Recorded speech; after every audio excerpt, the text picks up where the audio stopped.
सो अभी तक हमने देखा कि मियाओ यूनियन के लिए परेशान थी, इसलिए लाइट हाउस आ गई। तो तब यूनियन मियाओ को घूरने लगा, जिसके बाद अब दिखाया गया कि यूनियन मियाओ को सब बता रहा है कि आज मेरी बायोलॉजिकल मॉम का बर्थडे है एंड जिनको तुम मेरी मदर समझती हो वो मेरी मदर नहीं है बल्कि काइतो की मदर हैं। तो ये सुन मियाओ के होश उड़ गए।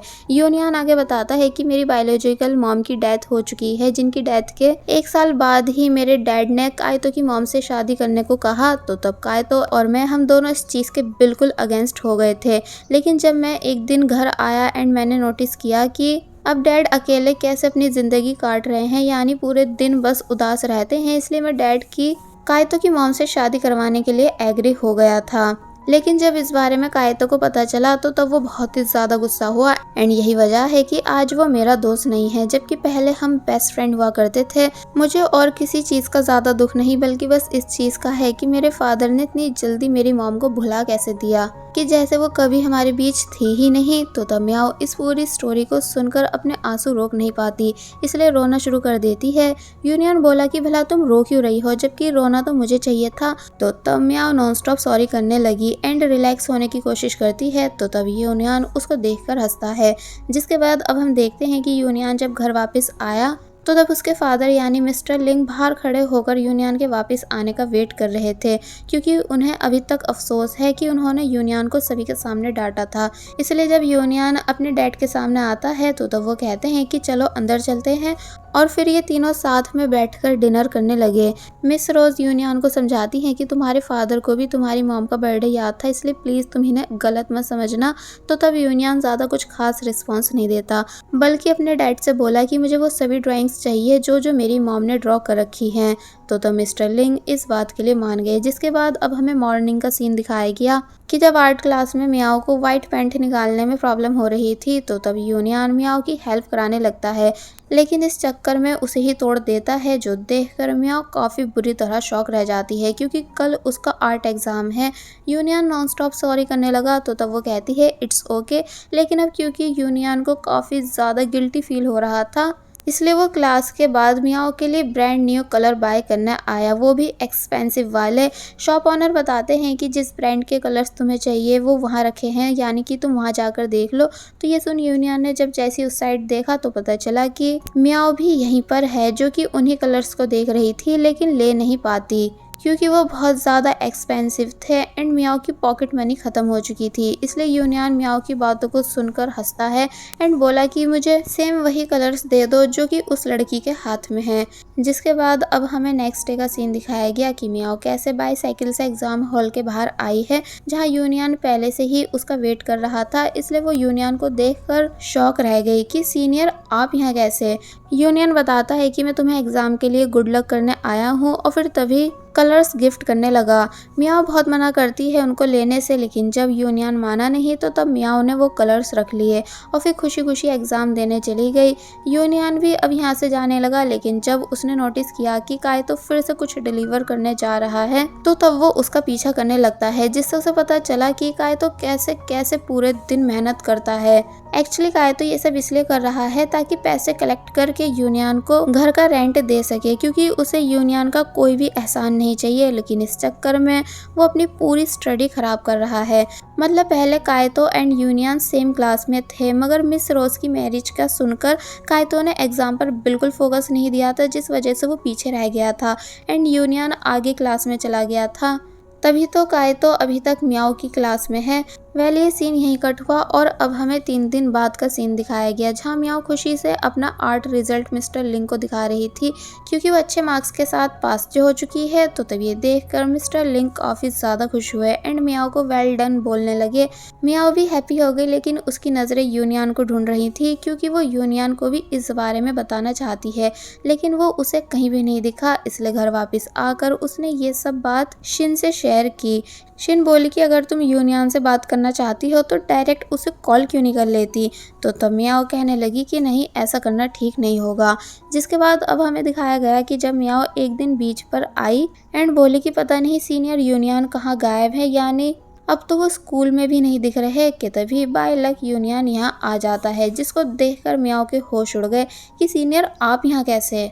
यूनियन एक्सप्लेन करने लगा कि मैं तो यहाँ बस ऐसे ही रिलैक्स होने आया था, मगर तुम यहाँ क्या कर रही हो। तो तब वो बताती है कि मैं यहाँ अपनी छोटी बहन के प्रोजेक्ट की वजह से आई हूँ, क्योंकि उसे अपने प्रोजेक्ट में शेल्स की ज़रूरत है, इसलिए मैं उनको यहाँ से कलेक्ट करूँगी। यूनियन बोला ठीक है, तो फिर लाओ मैं भी तुम्हारी हेल्प करा देता हूँ। जिसके बाद ये दोनों साथ में शेल्स कलेक्ट करने लगे। फिर जब एक जगह बैठे एंड म्याओ अपने पास होने की भी गुड न्यूज़ यूनियन को देने लगी, तो तब वो खुश हुआ और फिर बातों बातों में पूछता है कि वैसे जब तुम्हारी छोटी बहन किसी काम के लिए नहीं मानती है तो तब तुम क्या करती हो। म्याओ बोली सिंपल है, यानी कि बच्चों को जो काम करने के लिए बोलो वो उसे करते नहीं है, लेकिन जब किसी काम को करने से रोको तो तब वो उसी काम को करते हैं।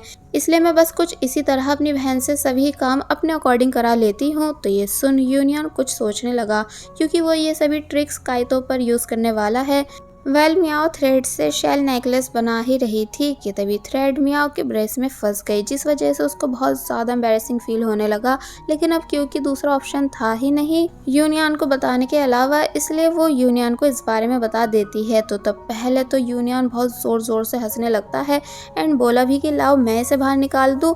लेकिन म्याओ मानी नहीं और बोली कि तुम बस प्लीज़ मुझे डेंटिस्ट के पास ले चलो। तो ये सुन यूनियन ने ऐसा ही किया, यानी म्याओ को डेंटिस्ट के पास ले आया, जहाँ म्याओ को गुड न्यूज़ मिलती है कि अब वो अपने ब्रेस हटवा सकती है, क्योंकि अब उसके टीथ एकदम ठीक हो चुके हैं। तो ये सुन म्याओ के होश उड़ गए, यानी कि वो बहुत ही ज़्यादा खुश हुई। और फिर अब दिखाया जाता है कि जब वो घर जाते टाइम ये सभी बातें शिन को भी बता रही थी एंड बहुत ही ज़्यादा खुश होती जा रही थी। तो तब यूनियन भी म्याओ के फेस पर स्माइल देखकर खुद भी खुश होता है। और फिर अब जब म्याओ यूनियन को भी थैंक्स करने लगी, क्योंकि वो उसे डेंटिस्ट के पास जो लाया था, तो तब यूनियन कहता है इट्स ओके।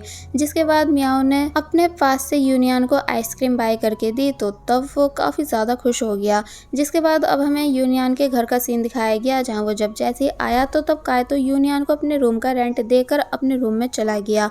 तो तब ये सब देखने के बाद यूनियन काइतो के रूम में आया एंड पूरी जगह को देखने लगा, ये कहते हुए कि मुझे क्या क्या यहाँ से हटाना है और क्या क्या नहीं।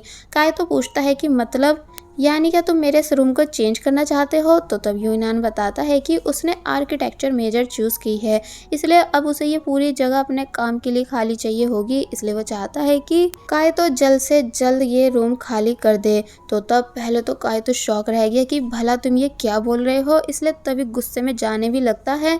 लेकिन जब उसे रियलाइज़ हुआ कि ऐसा करना उसकी सबसे बड़ी बेवकूफ़ी होगी एंड भला मैं क्यों यूनियन के फ़ायदे के लिए यहाँ से जाऊँ, इसलिए तभी वापस आ गया एंड बोला कि मैं बिल्कुल भी यहाँ से जाऊँगा नहीं, क्योंकि तुम्हारे फादर ने बोल रखा है कि ये मेरा भी घर है। तो तब यूनियन, जिसकी ट्रिक काम कर चुकी है, वो कहता है कि ओके जैसी तुम्हारी मर्जी, और फिर तभी यहाँ से चला गया। जिसके बाद अब हमें मॉर्निंग का सीन दिखाया गया, जहाँ जब काइतो टीवी देख रहा था कि तभी यूनियन जानबूझकर बार बार काइतो के सामने आता है एंड शो ऑफ करने लगता है अपनी सभी ट्रॉफीज दिखाकर। जो बात काइतो को बुरी लग गई, इसलिए वो कह देता है कि आखिर तुम ये शो ऑफ करके किसे दिखा रहे हो, यानी मेरे पास भी ऑलरेडी काफ़ी सारी ट्रॉफीज हैं। तो तब यूनियन बोला लेकिन वो तो पहले की है ना, यानी अब तो तुम डम्ब हो, बिल्कुल स्टडी पर फोकस नहीं देते, बस पूरे दिन लेजी होकर सोते हो, इसलिए अब तुम कभी चाह कर भी मुझे टक्कर नहीं दे पाओगे। यानी देखो अब मैं कैसे हाई इन यूनिवर्सिटी में जाने वाला हूँ, क्योंकि मेरे मार्क्स हाई हैं, बट तुम तो सपने में भी मेरे लेवल तक नहीं आ सकते, बल्कि देख लेना इस बार भी फिर से फेल हो जाओगे। तो ये सुन काइतो बुरी तरह चिढ़ गया, इसलिए बोला कि अच्छा तो तुम मुझे चैलेंज कर रहे हो, तो फिर देख लेना अब मैं भी हाई इन यूनिवर्सिटी में ही एडमिशन लेकर दिखाऊंगा। और फिर तभी अपने रूम में जाकर स्टडी करने लगा, जिसको बाहर से देखकर यूनियन स्माइल कर रहा है एंड बोला कि म्याओ की बताई हुई ट्रिक परफेक्टली काम करने लगी है। यानी काइतो तो छोटे बच्चों से भी ज्यादा चाइल्डिश निकला। वेल अब हम नेक्स्ट सीन देखते हैं, जहां निंग यूनियन को कॉल पर मनी अर्न करने का आइडिया बता रहा है, ये बताकर कि तुम्हारे पास जो तुम्हारे स्कूल के नोट्स हैं वो सभी तुम्हें जूनियर्स को बेच देने चाहिए, क्योंकि तुम एक बार फिर स्कूल में टॉप कर चुके हो, इसलिए तुम्हारे नोट्स की अच्छी कीमत मिलेगी। लेकिन यूनियन ने ऐसा करने से साफ इनकार कर दिया। और फिर जब जैसी बाहर आया तो तब उसको फादर मिले, जिन्हें वो बताता है कि मैं बहुत जल्द हॉस्टल में शिफ्ट होने वाला हूँ। डैड कहते हैं ओके, यानी ऐसे शो कराने लगे कि जैसे अब उनको यूनियन के आर्किटेक्चर मेजर से प्रॉब्लम नहीं हो। लेकिन यूनियन के जाते ही उन्होंने उस टीचर को कॉल की जो कि यूनिवर्सिटी में यूनियन का टीचर रहने वाला है एक्चुअली ये टीचर मिस्टर लिंग के दोस्त है, यानी उनके जूनियर रह चुके हैं। इसलिए मिस्टर लिंग बोले कि जब मेरा बेटा यूनियन यूनिवर्सिटी ज्वाइन कर लेगा तो तब तुम्हें उसके साथ बहुत ही ज्यादा स्ट्रिक्ट रहना है, यानी उसकी किसी चीज को अच्छा नहीं बताना है बल्कि हर टाइम सिर्फ डांटना है, ताकि यूनियन को लगे कि आर्किटेक्चर लाइन उसके लिए नहीं है। तो तब वो टीचर भी शॉक रह गए कि भला ये खुद के बेटे के लिए ऐसी रिक्वेस्ट क्यों कर रहे हैं। इसलिए पूछने लगते हैं कि वैसे क्या सच में यूनियन आप ही का बेटा है, यानी आपने कहीं उसे एडॉप्ट तो नहीं कर रखा। तो तब वो कुछ नहीं बोले, जिसके बाद ये सीन यहीं कट हो गया। और फिर अब हमें रात का सीन दिखाया गया जहाँ मियाओ याओ के काफ़ी रिक्वेस्ट करने पर उसका होमवर्क कराने में हेल्प करा रही थी। और फिर जब जैसे होमवर्क कंप्लीट हो गया तो तब याओ ने बताया कि वैसे तुम्हारे लिए किसी यूनियन नाम के लड़के की कॉल आई थी जो कि तुम्हें लाइट हाउस में मिलने बुला रहा था। तो ये सुन मियाओ के होश उड़ गए कि तुमने ये बात मुझे पहले क्यों नहीं बताई। तो तब वो बताती है इसलिए क्योंकि फिर तुम मेरी होमवर्क कराने में हेल्प नहीं कराती। मियाओ जल्दी जल्दी यूनियन से मिलने जाने लगी, लेकिन यूनियन अब घर वापस जा रहा था बहुत देर तक वेट करने के बाद, क्योंकि वो मियाओ को आज यूनिवर्सिटी जाने से पहले गुड बाय भी करना चाहता था। लेकिन जब जैसे यूनियन यहाँ से चला गया कि तभी उसके जाते ही मियाओ आई और फिर फाइनली लाइट हाउस पहुँच गई, जहाँ से यूनियन के वही नोट्स रखे मिले जो कि उसने बेचने से मना कर दिए थे, क्योंकि वो चाहता है कि मियाओ भी मेरी तरह अच्छे नंबर्स के साथ स्कूल कंप्लीट करे। इसलिए ये सब देखकर मियाओ बहुत ही ज्यादा इमोशनल हो गई एंड बोली कि देख लेना सीनियर यूनियन, मैं बहुत ज्यादा हार्डवर्क करके बहुत ही अच्छे मार्क्स लाऊंगी ताकि फिर मैं भी आपकी यूनिवर्सिटी में एडमिशन ले सकूं। और बस फिर इसी सीन के साथ पार्ट 7 यहीं पर एंड हो जाता है।